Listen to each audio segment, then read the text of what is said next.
can employees contribute to the HSA? The short answer is no.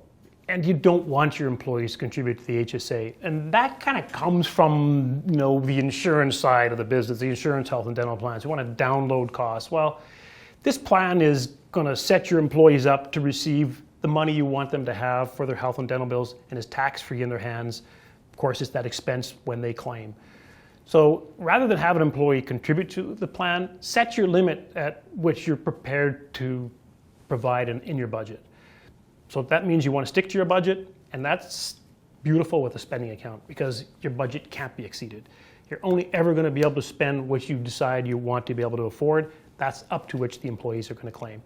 So if you want a co-payment or a contribution by an employee, it's going to come when they use up the dollars in the first place. Reduce your limit a bit if you feel that you're unsure to begin with, and then once you get comfortable with the plan, you can always increase your limit.